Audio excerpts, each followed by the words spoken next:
all for joining. Hopefully you had a great lunch. And everybody else out there, it's 1:30, so I'm going to kick us off and let's get started and have a good Friday afternoon. Share screen. Make sure you share the sound. Got to be crucial there. All right, so chat's open, everyone. And actually, I've already seen that I'm gonna have to cut this from the deck. Let's try that again. Welcome everyone to our afternoon session at our Nebraska Beyond School Bells After School Conference. This is the Youth Entrepreneurship Engagement and Innovation with Youth Entrepreneurship. My name is Scott Mann. I'm the Director of Education and Training for VentureLab. And it's great to be here with you today. Little background about Mr. Mann here. I'm a former teacher, spent 9 years in rural and urban classrooms teaching bilingual 4th and 5th grade. This was my crew here in Austin, Texas, actually a bunch of 4th graders, and I had self-contained. So I had all 20 of them all day, which is pros and cons, right? When you have them all day. But there are why. They're the reason why we're here and why we do what we do. And I learned a lot from them, as I'm sure you do as well. In our capacity, VentureLab serves Beyond School Bells and 16 other after-school state networks. We are the CS Mott Foundation's, what do they call us exactly?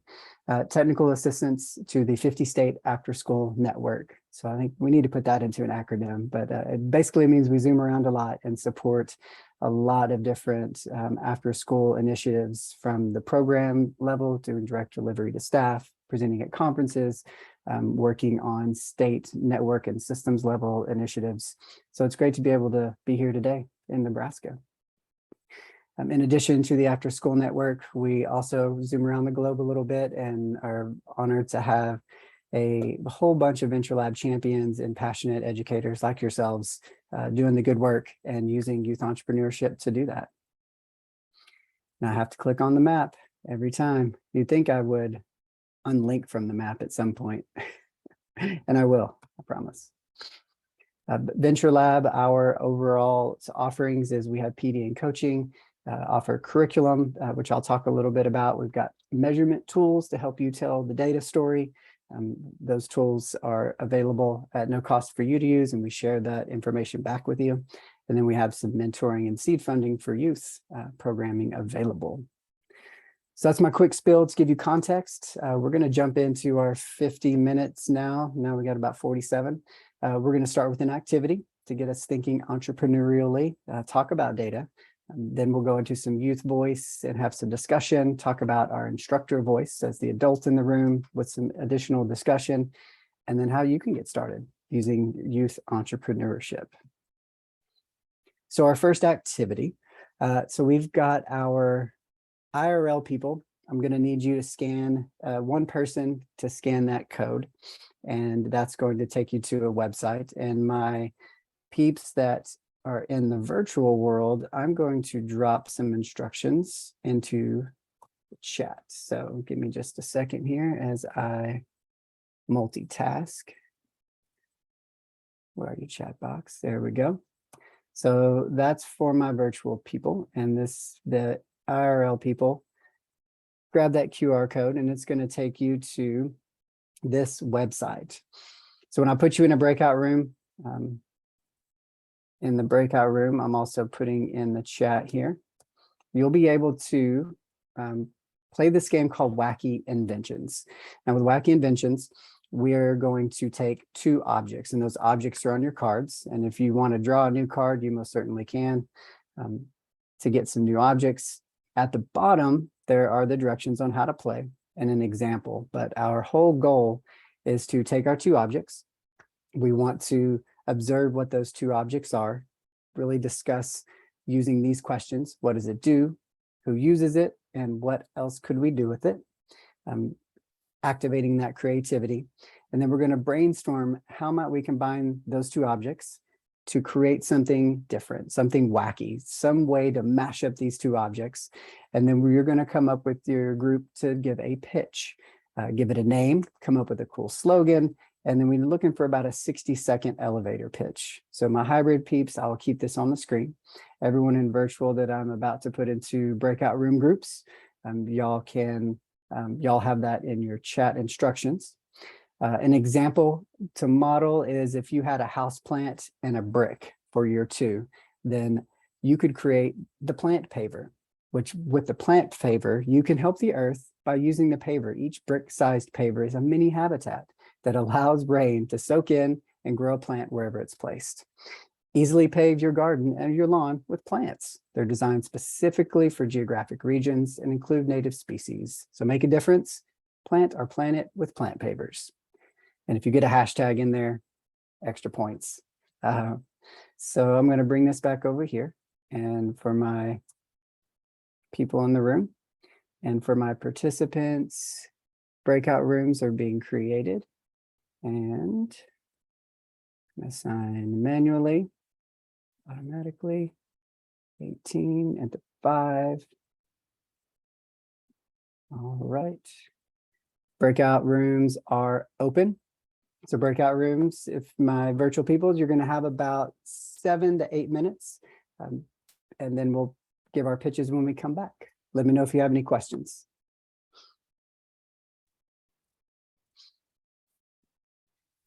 People in my room in Nebraska, I'll call you IRLs, my in real life, were y'all able to open up and get some objects? Yes, we were. Excellent. How many groups do we have there in the room?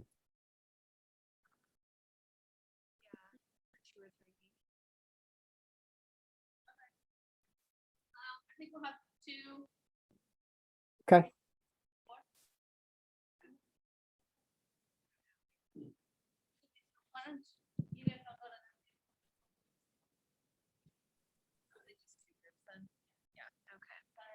Perfect. Yeah. Thank y'all for sliding and moving around. If you'll join someone, please. Yay. That's what we'd like to see. Good teamwork.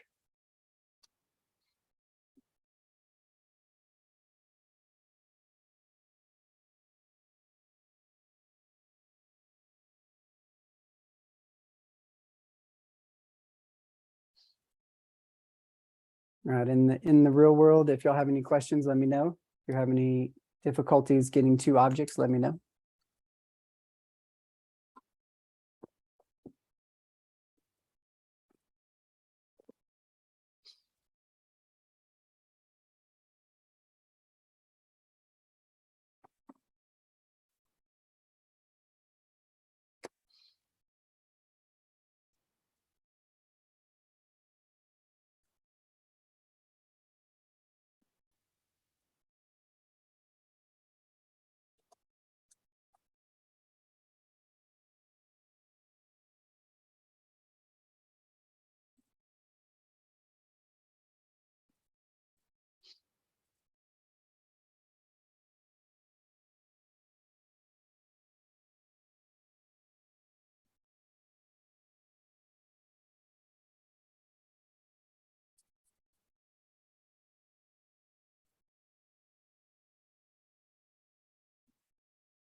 Everybody good over there in the real world?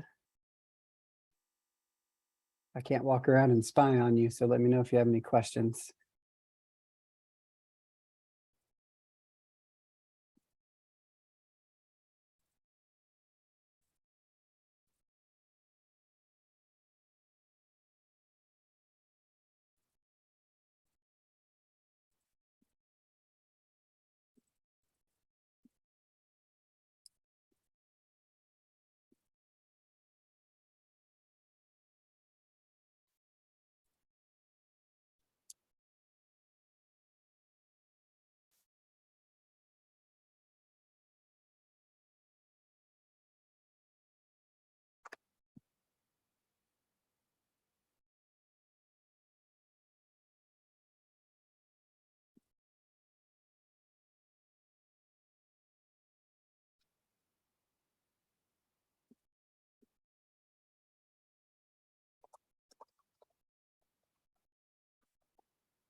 Okay, we're about almost 5 minutes in. How are the groups in the rooms doing? We starting to bring together a wacky invention?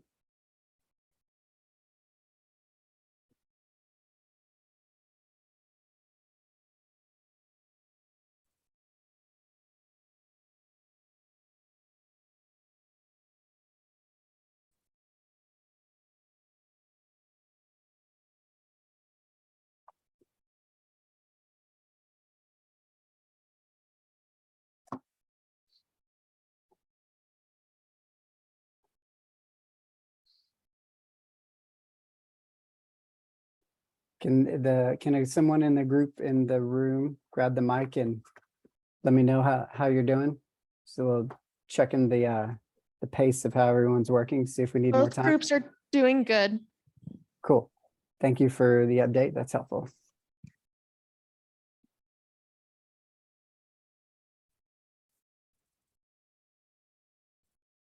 I'm going to stop my screen share as I jump through the virtual rooms. So the information will no longer be up on the screen. Just letting you all know that. If you want to check out that last pitch there, the name, the slogan, and a little elevator pitch of why we need it in our lives.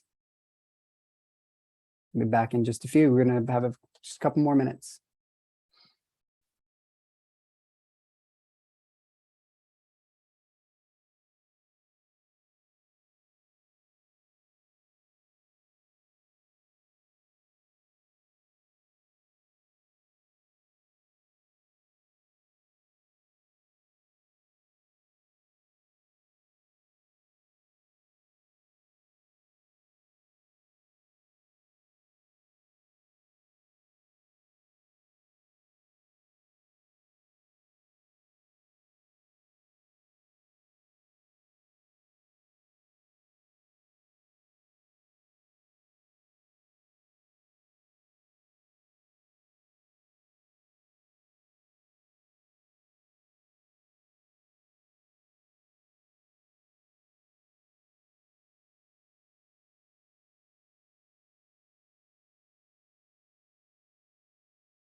All right, everybody, back in the real world. Do we have some thumbs?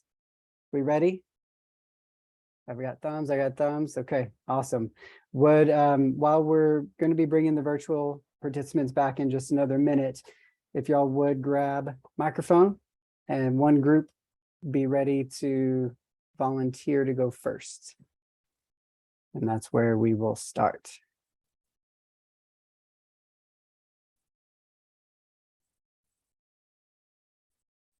All right, here we go.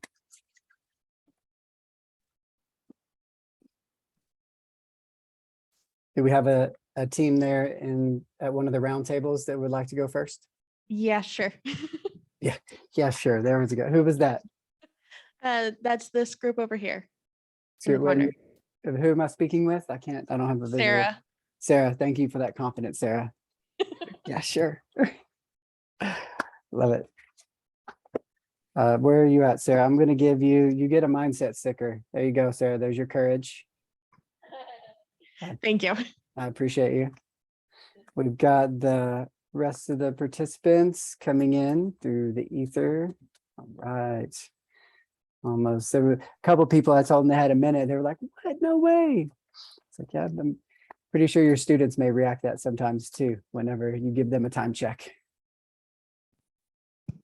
Okay, got everybody back in. Welcome to our, here they all are. Welcome to the first and last annual Beyond School Bells After School Conference pitch event.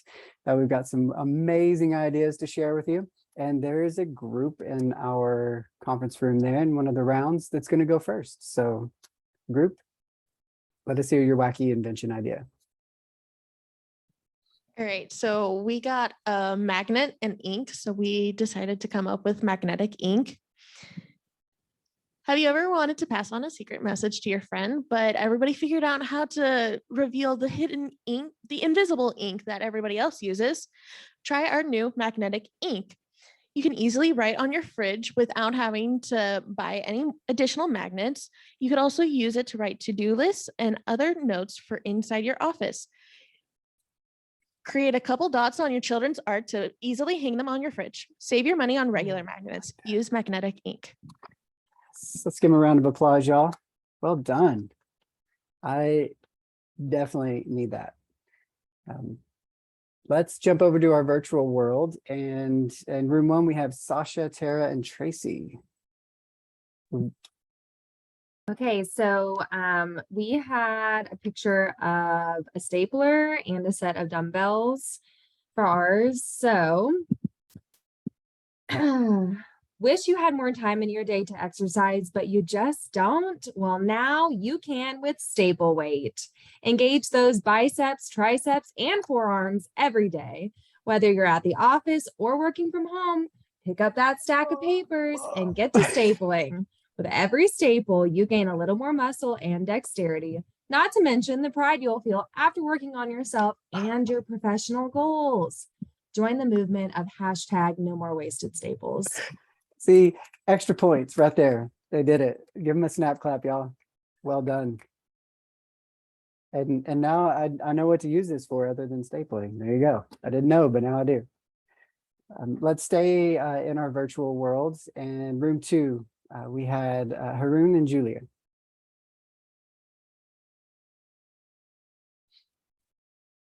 Or Allison. Hi, sorry, when I left the room, it kicked me out of the meeting, so it might have changed that. So we had a medal like you would win like at the Olympics and a fan. So we didn't come up with the full pitch yet, but we talked about turning it into like a medal that would have cooling technology in it that you could Bluetooth control, so that like if you had just finished the race and had a medal on, you could use your phone to like give yourself a little extra ice. And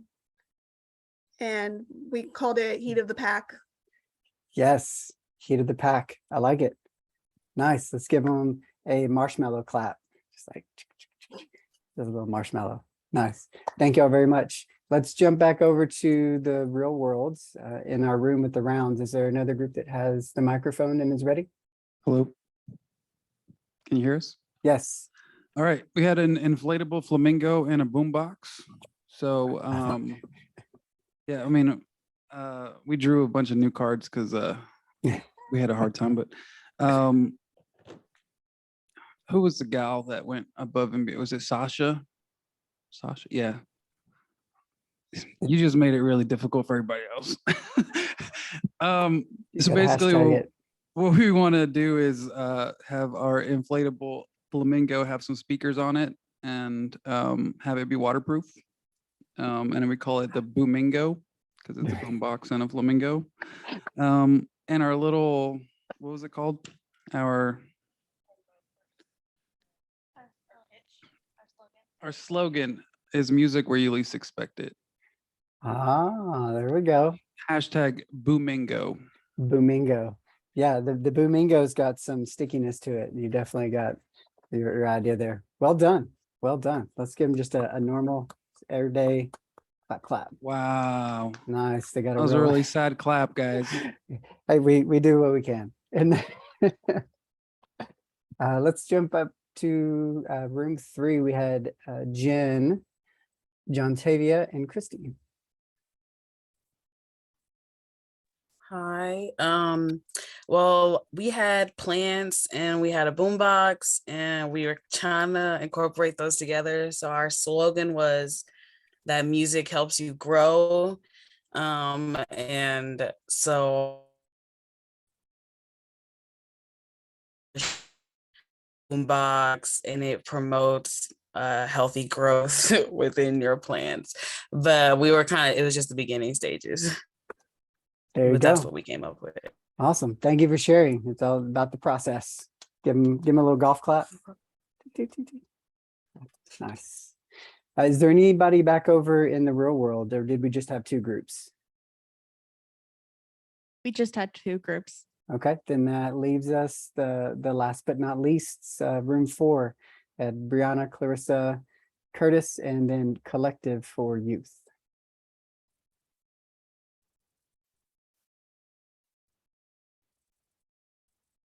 I don't think we decided who was going to present. Okay, so I'm Carrie. I'm with Collective for Youth. Yay, team. We had a magnet. I'm old. I've already forgotten. We had a magnet and crayons.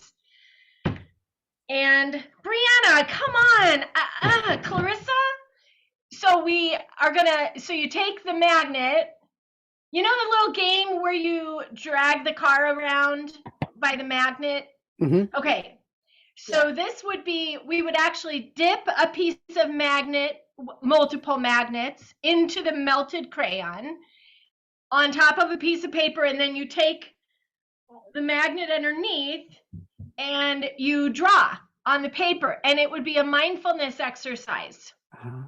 And so the age group of the kids that would use it would be early ed to, elementary up to 6th grade. And it would be primarily focused on like emotion regulation. And I forget what we named it. Mindfulness Mag, is that right? Mindful magnets. Mindful magnets.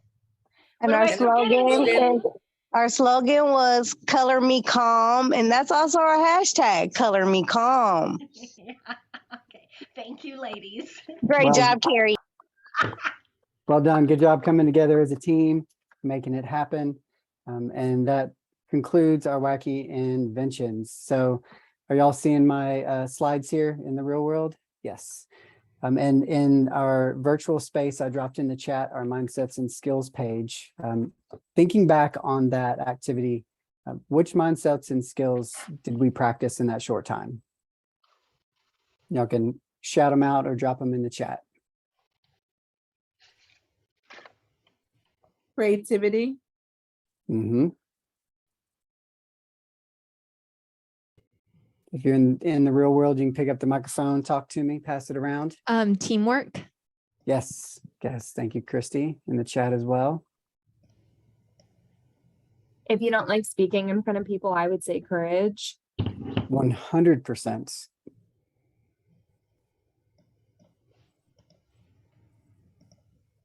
What else we got, y'all? Talk to me. Embracing failure. Mm-hmm. And in what way?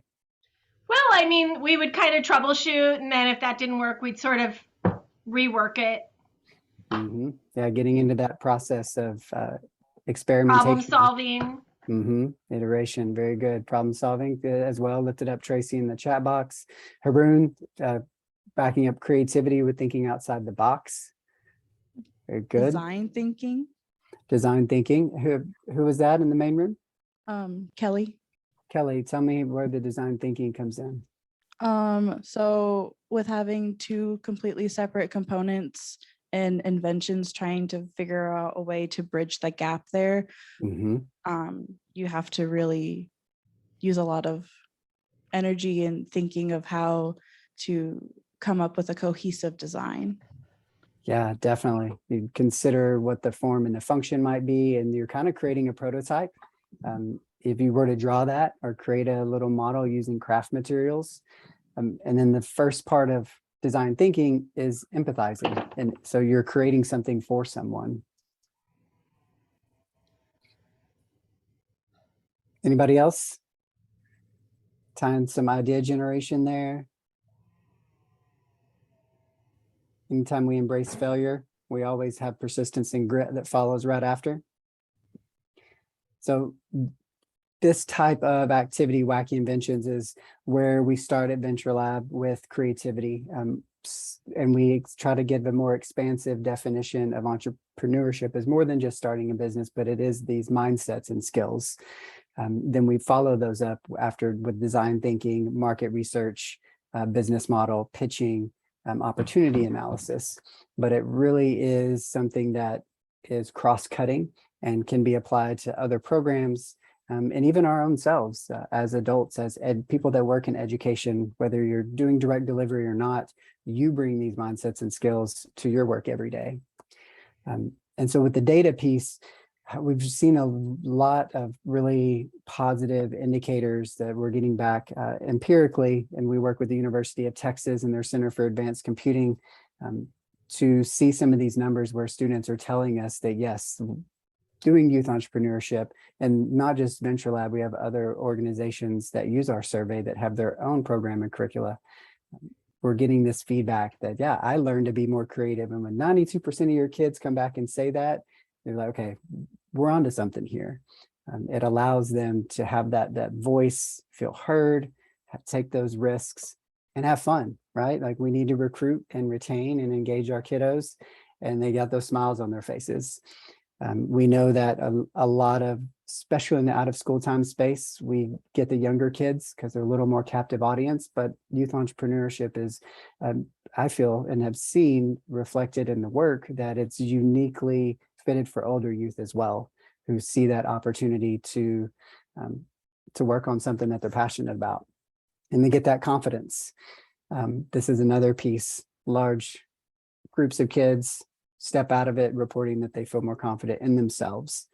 I mean, this is one of those youth. I'd like to introduce you to Victoria. Victoria is a product of After School. She started young and participated in all types of different programming through her elementary, middle school, and high school years. She did some VentureLab along the way, and then she came back to us in our mentorship program. And this is her pitching her idea. So this is our youth voice. And I'd like for you to, while you're listening to her 2-minute pitch, be thinking about which mindsets that she has been practicing, which skills that she's been practicing, as you see here. And as they occur to you, put them up in your brain, or if you're virtual, pop them in the chat.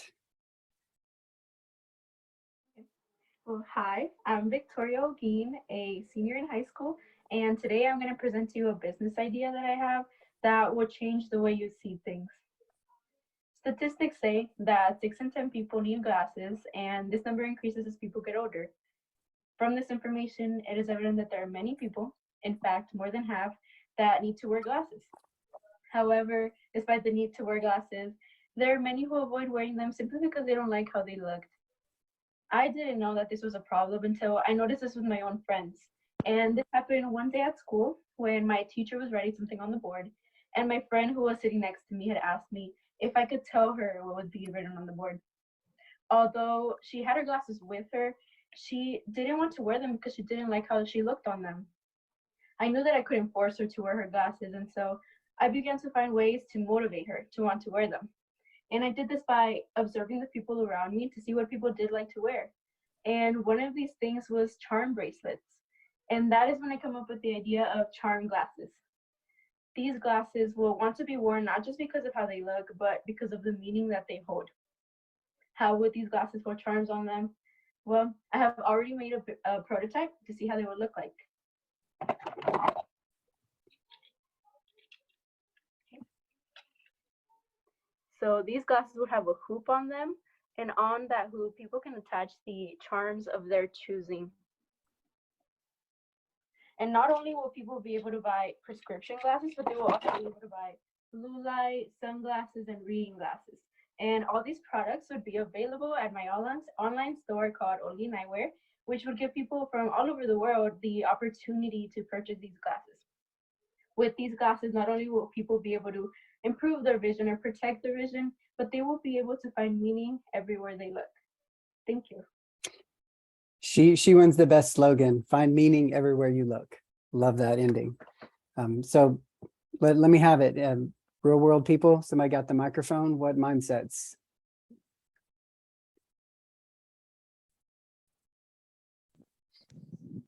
Problem solving. She saw the issue that her friends and other people face, and then she thought of a solution. 100%. Gonna tag that problem solving with empathy, because she was directly empathizing with her friends. Tracy in the chat says problem solving as well and opportunity analysis. Tracy, can you tell us, Tracy, why about opportunity analysis? What made you think that one? Well, a lot of times in business, you're trying to figure out a solution to a problem. And that's what she thought about. She saw, I think she said her teacher would misplace her glasses, or they'll be somewhere. And she saw an opportunity for that. So, yeah. Excellent. Yeah, that opportunity analysis, opportunity seeking is huge. I kind of, you see that on both sides of the aisle there.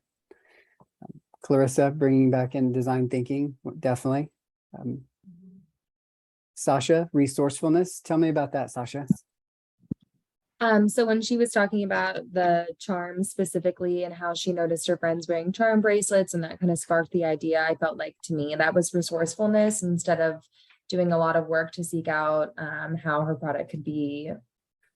So what I'm looking for, something that everyone would want, whatever word fills in that. Yeah. She utilized people that she already had close to her and ideas that were right around her.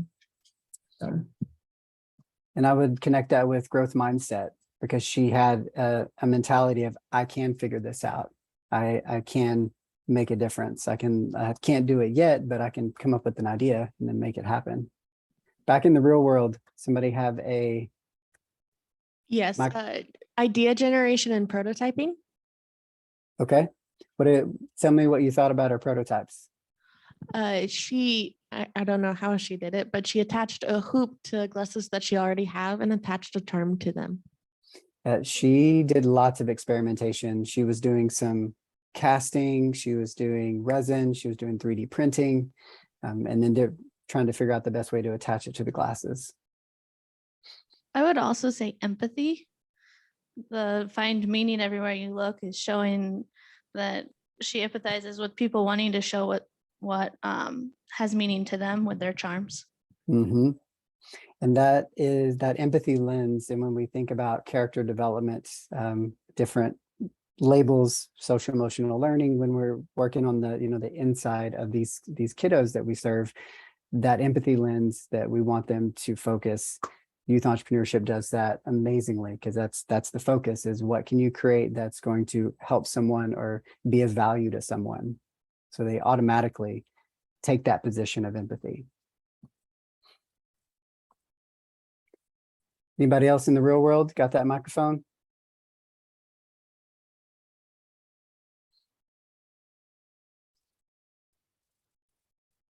No, nobody wants to grab it. Oh, somebody wants to beatbox. Adaptability. Okay, can you unpack that a little bit for us, please? So she took something that was already created, like glasses or sunglasses, and she helped adapt them to something of a higher level by being able to attach charms to them. Yes, thank you for pointing that out.